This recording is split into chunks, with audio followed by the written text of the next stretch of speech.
वसिष्वाहिमिजेध्यवस्त्राण्योर्जाम्बते सेमन्नो अध्वरं यज।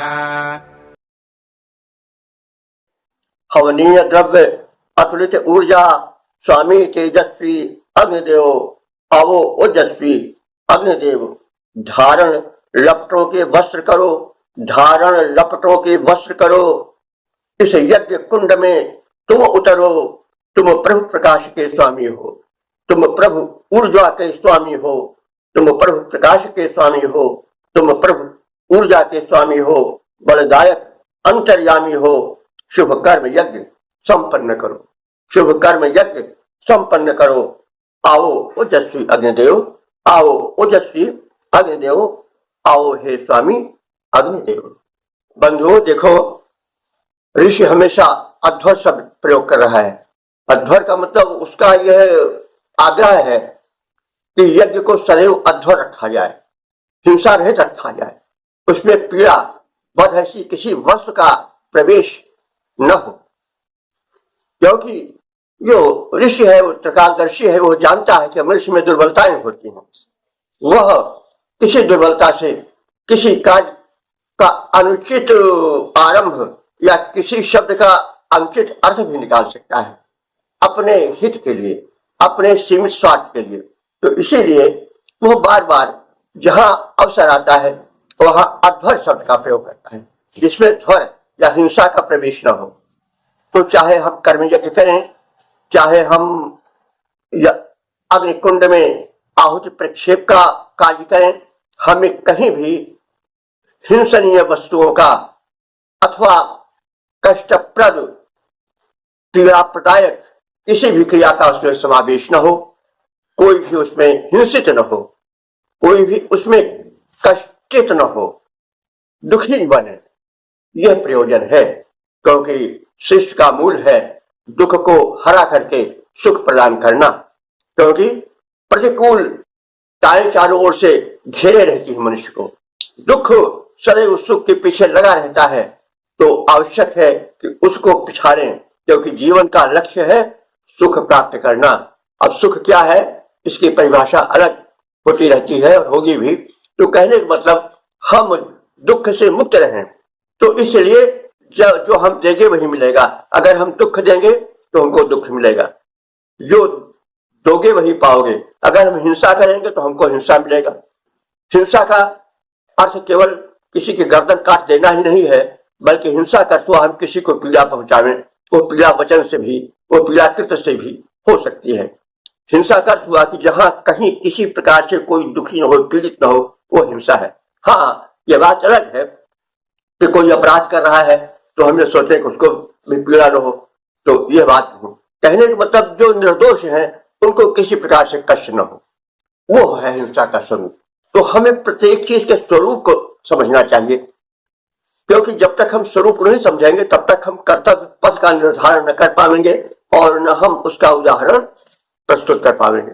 तो इसलिए अब यह अध्वर शब्द को हमें समझना चाहिए और जो मंत्र में शब्द आवे उन सब के पूर्ण परिज्ञान के लिए प्रस्तुत रहना चाहिए।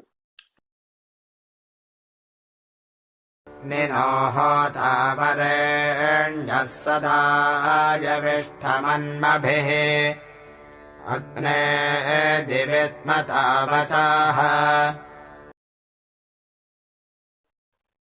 ये हे सर्वोत्तम वर्णीय देव, इस कर्म यज्ञ में आ जाओ, तुम दिव्य शक्तियां ले आओ, तुम दिव्य शक्तियां ले आओ।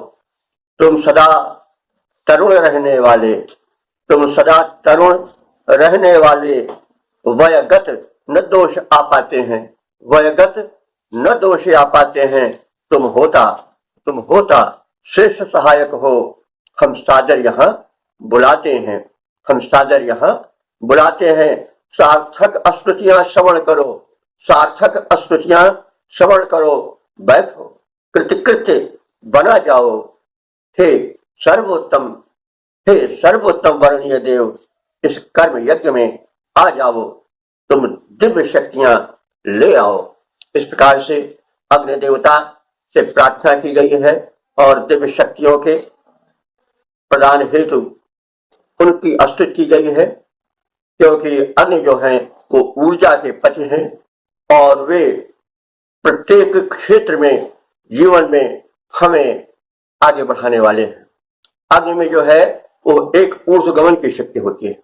अग्नि संयुक्त ऊंची उठता है। जल जिसकी की गति निम्न होती है, जल की प्रवृत्ति क्या होती है, वो कि नीचे को जाता है, हमेशा ऊपर नहीं चढ़ पाएगा।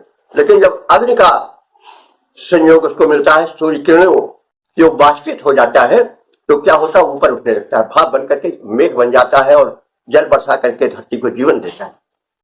तो कहने का मतलब तुम्हारा संपर्क ऐसा है कि जो अधोगामी है वो भी ऊर्ध्वगामी हो जाता है, वो भी ऊपर उठने लग जाता है।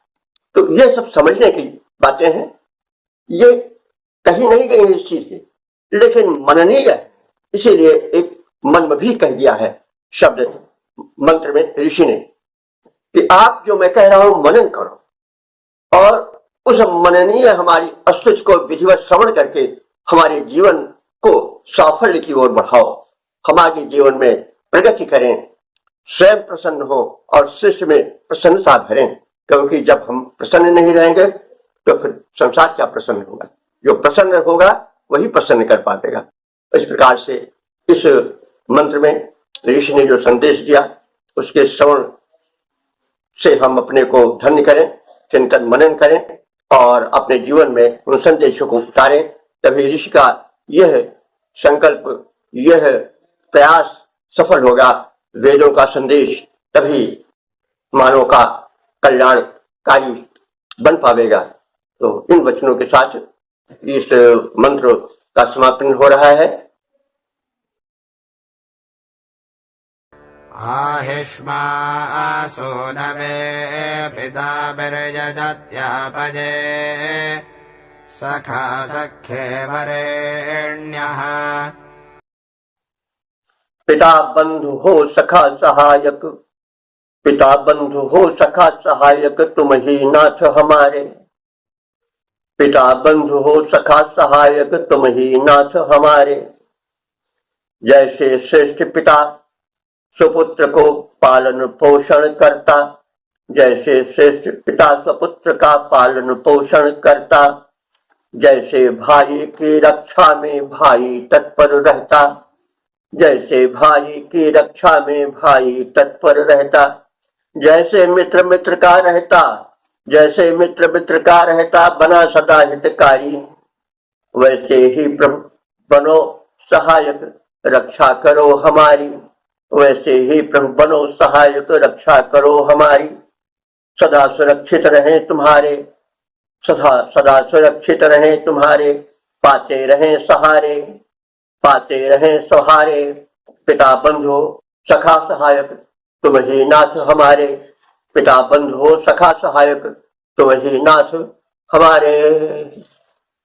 और प्राय जितने भक्तिपूर्ण उद्गार निकले हैं वो सब इन्हीं संबंधों से होकर गुजरे हैं। पितु मातु सहायक स्वामी सखा तुम ही प्रभु एक हमारे हो। जिनके कछु और आधार नहीं उनके तुम ही तो आधारे हो।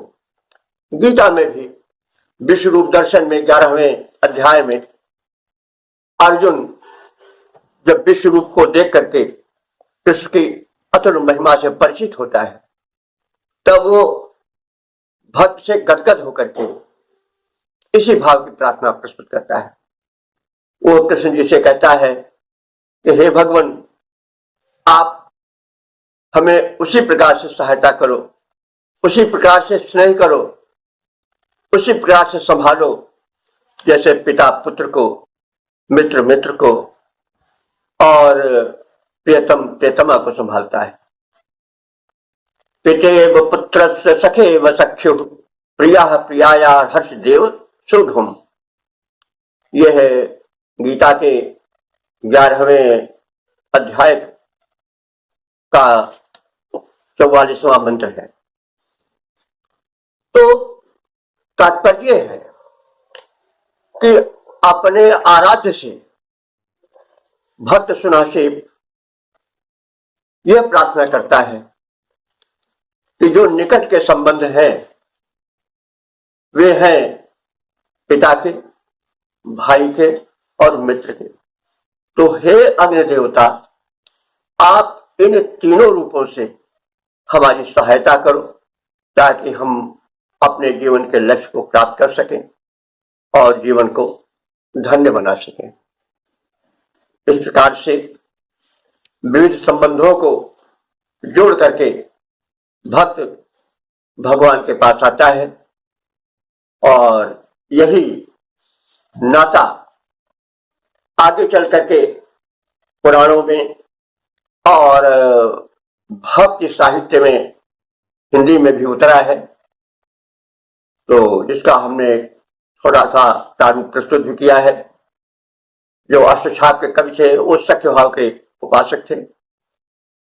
तुलसीदास जी जो थे उस स्वामी भाव के थे। तो विविध भाव जोड़े जाते हैं उस परम शक्ति से नैकट्य प्राप्त करने के लिए। यहाँ पर अग्नि परम शक्ति है, देवता है।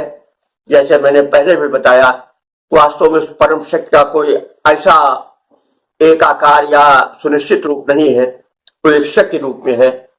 भक्त अपनी भावना के हिसाब से उस परम शक्ति से जुड़ जाता है और भक्त में एक जोड़ने की अपूर्व शक्ति होती है। इसलिए भक्ति भाव प्रायः उपासना में अपनाया जाता रहा है। वो भक्ति चाहे सख्य भाव की हो, चाहे दास्य भाव की हो और चाहे किसी भी भाव की हो, विविध भाव में उपासना की गई है। तो इस प्रकार से नैकट्य जोड़ने के लिए यहाँ पर ऋषि सुनाशेप ने अपने आराध्य देव अग्नि से पिता पुत्र का संबंध, मित्र मित्र का संबंध और भाई भाई के संबंध की दुहाई दी है। आनो बर्हिर्षादसो वरुणो मित्रो अरे यमा सीदन्तु मनुषो यथा। इस यज्ञ में बिछाया मैंने सुघर कुशासन, इस यज्ञ में बिछाया मैंने सुघर कुशासन, आकर यहाँ विराजो यह प्रार्थना हमारी, आकर यहाँ विराजो यह प्रार्थना हमारी। ये देव वर वरुणया जो मित्र अर्यमा है, जिनमें के बल विपुल है, जिनमें के बल विपुल है, जो शत्रु शक्तिहारी, वे सब यहाँ विराजें, वे सब यहाँ विराजें प्रसरित कुशासनों पर, वे सब यहाँ विराजें प्रसरित कुशासनों पर। बनकर हिति हमारे ये देव तेजधारी, बनकर हिति हमारे ये देव तेजधारी। जैसे कि मित्र के घर, जैसे कि मित्र के घर है मित्र बैठ जाते, वैसे ही बैठ जाएं कर दें मुझे सुखारी, वैसे ही बैठ जाएं कर दें हमें सुखारी, कर दें हमें सुखारी।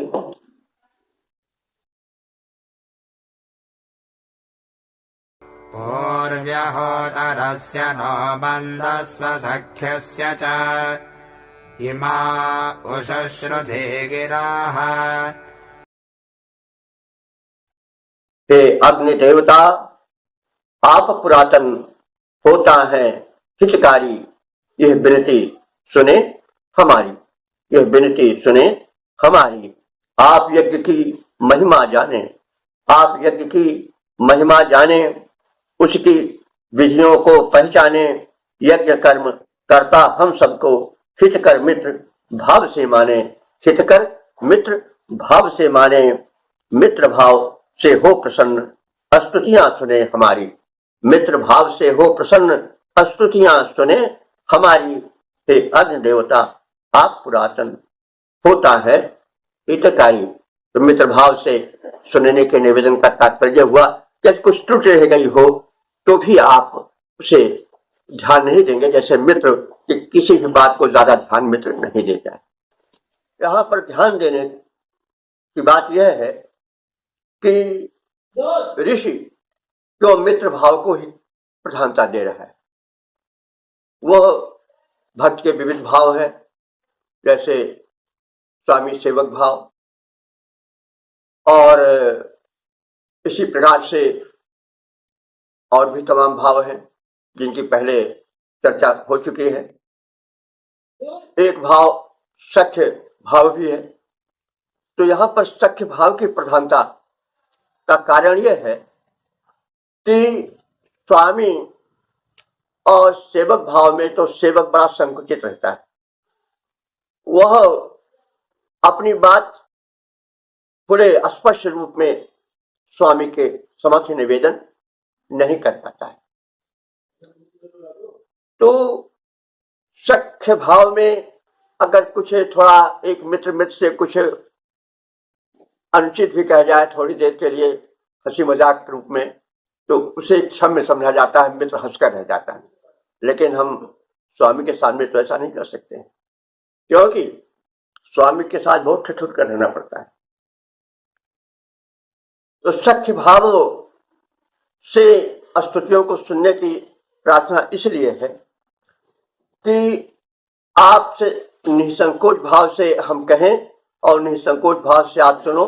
यदि कथन में कुछ किसी प्रकार से थोड़ी उच्छृंखलता आ जाती है तो वो भी क्षम्य है, जैसा मित्र भाव में होती है। मेरे विचार से इसीलिए जब सूरदास जी जो पहले कृष्ण की उपासना दासी भाव से किया करते थे, तो जब उन्होंने स्वामी के सामने यह कहा कि प्रभु हो सब पच्चन कोटि को और मौसम कौन कुटिल खलकामी, जिन तन दियो होता है बिसरायो ऐसो नमक हरामी। तो इन सब सूर्य के चिंता भरे वचनों को जब स्वामी वल्लभाचार्य ने सुना तो उन्होंने कहा कि सूर्य हुए के काहे को घिघियाते है, अरे तू काहे को इतना घी कर रहा है। मित्र भाव से कृष्ण की उपासना करो, जिसमें तमाम बातें अगर शिष्टाचार के विरुद्ध होती हैं तो भी मित्र से कही जा सकती हैं। तो मित्र का हृदय मित्र के लिए बड़ा खुला होता है, उसमें उतना बंधन और उतना संकोच नहीं होता है जितना स्वामी और सेवक के बीच होता है। सेवक बड़ा ठिठुरा रहता है, ठीक से अपने उद्गार प्रकट नहीं कर पाता है, किंतु सखा कुछ थोड़ा हंसी मजाक में शिष्टाचार का भी उल्लंघन कर जाता है। तो जीव है वह कुछ दुर्बलताओं को लेकर पैदा ही होता है। तो इसलिए कुछ विचारकों की दृष्टि में सख्य भाव बड़ा सुंदर भाव है भगवान से भक्ति से जोड़ने का।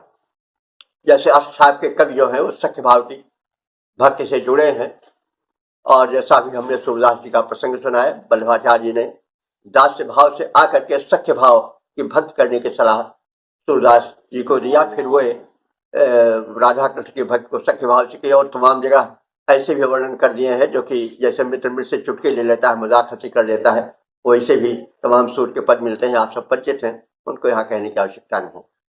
तो कहने का मतलब जो यह है कि यहाँ पर जो ऋषि ने सख्य भाव की दुहाई दी है मित्र में, मित्र भाव की, तो इसलिए दी है कि ये भक्ति कुछ ज्यादा सरल है और भगवान से जोड़ना चाहिए।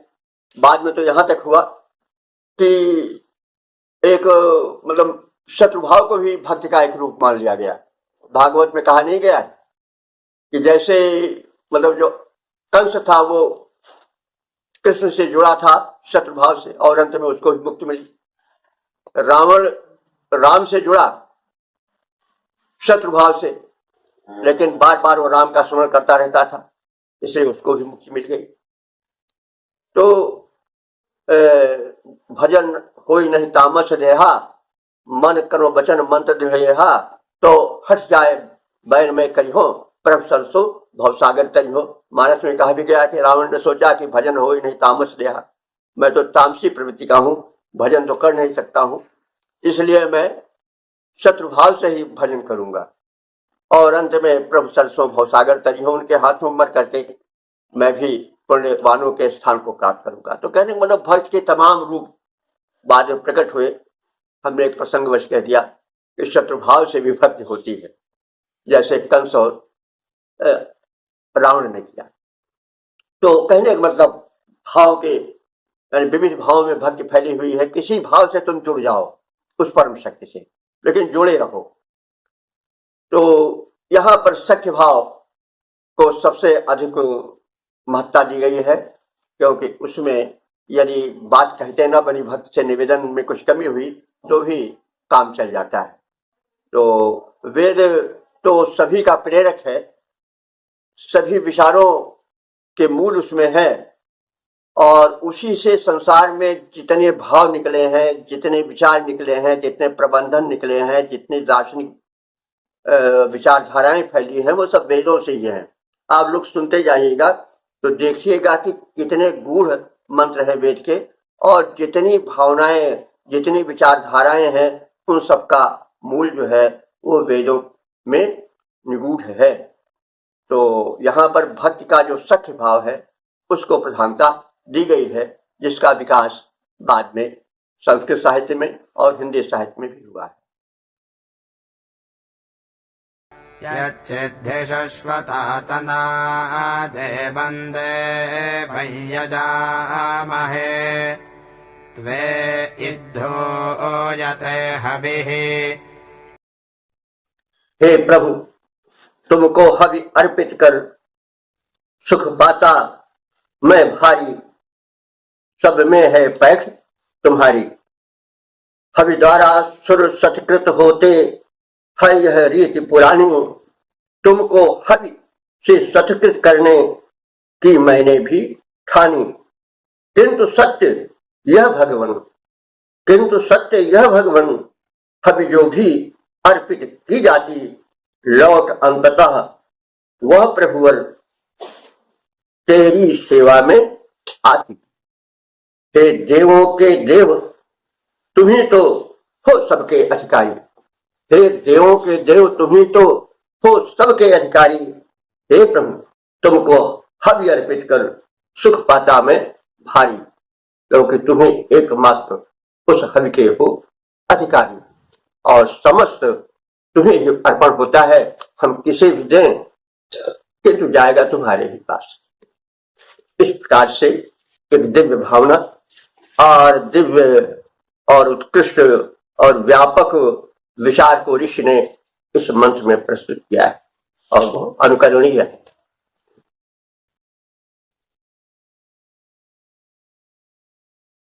प्रियाना अस्तविष्पतिर्होता मन्द्रावरेण्यः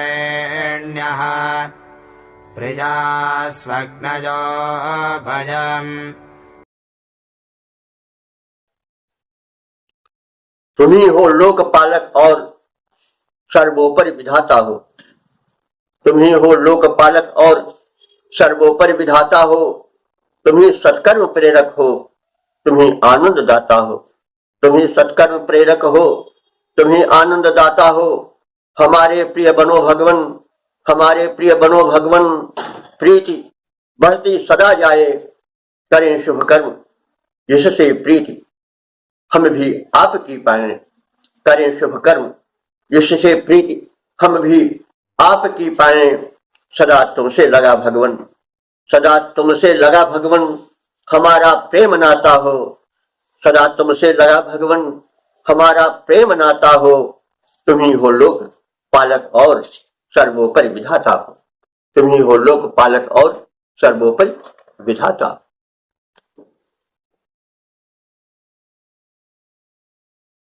स्वग्नयो हि वार्यम् देवासो दधिरेचनः स्वग्नयो मनामहे। शुभ कर्म यज्ञ से सुरगण जब है प्रसन्न हो जाते, शुभ यज्ञ कर्म से सुरगण जब है प्रसन्न हो जाते, शुभ कर्मी के हित में वे ऐश्वर्य अनंत लुटाते। शुभ कर्मी के हित में वे ऐश्वर्य अनंत लुटाते। यज्ञ कर्म से हुए प्रफुल्लित है सुरगण सारे, देने हेतु श्रेष्ठ ऐश्वर्यों को कर में है धारे। हम भी शोभन कर्म यज्ञ नित्य करते जाते हैं, स्वस्थ याचना कर उनसे धन वैभव पाते हैं। करते चिंतन मनन और गुणगान उन्हीं का गाते, शुभ कर्म यज्ञ के द्वारा सुरगण प्रसन्न हो जाते, सुरगण प्रसन्न हो जाते।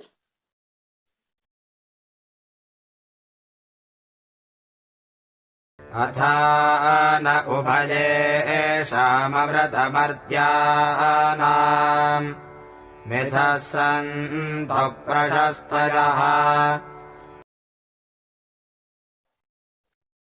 हम मरणशील मानव हैं, हम मरणशील मानव हैं। प्रभु तुम जन्म मरण से रहित देव, तुम जन्म मरण से रहित देव। हम सदा तुम्हारा यश गाएं, यह कृपा दृष्टि तेरी पाएं। तुम हमें प्रशंसित करो देव, अनुदिन समर्थ होते जाएं। सहयोग परस्पर बना रहे, सहयोग परस्पर बना रहे। हम भी हो हित के सहित देव, हम भी हो हित के सहित देव।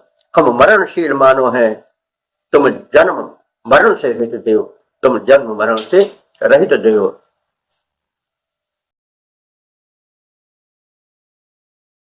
विश्वेभिरग्ने अग्निभिरिमं यज्ञमिदं वचाः च नो धाः सहसोजहो।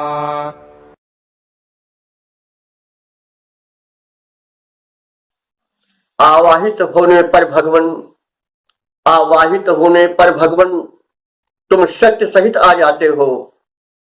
अपना ऐश्वर्य दिखाते हो, अपना ऐश्वर्य दिखाते हो। संपूर्ण शक्तियों के समेत आते हो आवाहित स्वामी, आते हो आवाहित स्वामी। मम कर्म यज्ञ को सफल करो। आवाहित हो अंतर्यामी, आवाहित हो अंतर्यामी। धन धान्य से हमें पूर्ण करो, धन धान्य से हमें पूर्ण करो। अस्तुत सुनकर तुम आते हो, अस्तुत सुनकर तुम आते हो। आवाहित होने पर भगवान तुम सत्य सहित आ जाते हो। अपना ऐश्वर्य दिखाते हो, अपना ऐश्वर्य दिखाते हो। इस मंत्र के समापन के उपरांत हम इस 26वें सूक्त पर संक्षिप्त विहंगम दृष्टि डालें। तो इस सूक्त में 10 मंत्र हैं। सभी मंत्रों में गायत्री छंद का प्रयोग हुआ है और इन मंत्रों में अग्निदेव की महत्ता का गुणगायन है, उनकी व्यापकता का निरूपण है और उनके प्रति भक्ति भावना का समर्पण है। उनके प्रति भक्त कभी आतुर होकर, भक्ति भाव से परिपूरित होकर, विनत होकर एकांतिक संबंध भी जोड़ने को समुद्र दिखाई पड़ता है। वो प्रेमाधिक का परिचायक है। जैसे किसी एक भक्त ने कहा है कि नैनन अंतर आवतु और त्यों ही पलक झप्यो, ना मैं देखो और को ना तुम्हें देखने दूं। हे मेरे प्रियतम, तुम आओ और जैसे आओ वैसे मैं अपने नेत्र को पलकों से ढक लूं, उसमें तुमको बंद कर दूं और फिर ना मैं किसी दूसरे को देखूं और न कोई दूसरा मुझे देखे। माने मैं आपका पूर्ण रूप से समर्पित भक्त हो जाऊं। तो नैनन की कर कोठरी उतरी पलंग बिछाए, हव भाव की सेज पर पे को लिया रिझाए। ये भी एक भक्त भावना है कि नैनन की कर कोठरी उतरी पलंग बिछाए। तो इस प्रकार से अपने नेत्रों में मैं प्रियतम को बंद कर लूं और मैं उसी के ध्यान में मग्न रहूं। मैं उनका बनूं और वे मेरे बने। अग्नि यद्यपि दिव्य देव है, मरण से रहित है, अमर है, अमृत है, जो उपासक है वह मरण धर्मा है, अल्प शक्तिमान है, फिर भी उस परम देव से वो संबंध जोड़ना चाहता है।